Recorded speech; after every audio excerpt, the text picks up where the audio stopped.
And so that makes things like public financing of campaigns that much more important, doesn't it?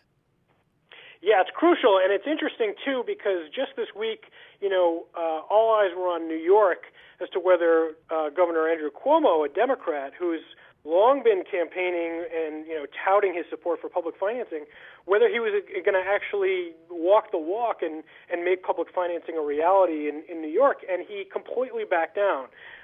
He completely capitulated to corporate interest. He has, insane connection to wealthy donors. And I don't want to say it's ironic, but it sort of points to how Cuomo's capitulation is almost more tragic in light of the McCutcheon decision, because where there's possible progress is on the state level. You see, efforts for disclosure in California, public financing in New York. In a state like New York, if you pass public financing, we're in such a big state with such a big budget and such powerful statewide offices. Other states are going to look at it and say, "Oh, we could do that. The sky isn't going to fall."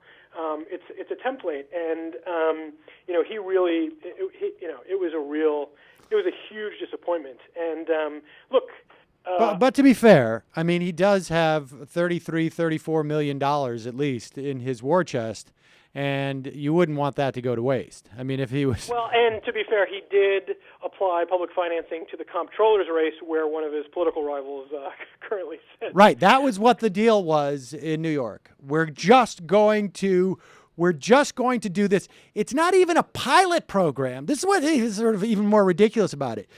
This is a one-time, 1 year for one office with a Democrat who's in that office who Cuomo does not like.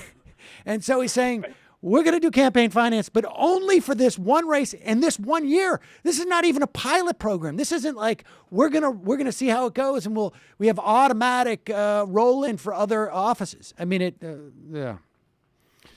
I mean, as far as I'm concerned, if you look at what Cuomo needed to do, or what was possible this week in New York, as far as I'm concerned, Cuomo was on the side of the Roberts majority in McCutcheon, because really that's the only solve to this to this absurd definition of corruption, is when you have a democratically elected governor who's shown that he can pass things like gay marriage, just decides to let the pitch go by. I mean, I think it's an implicit endorsement of the McCutcheon decision today.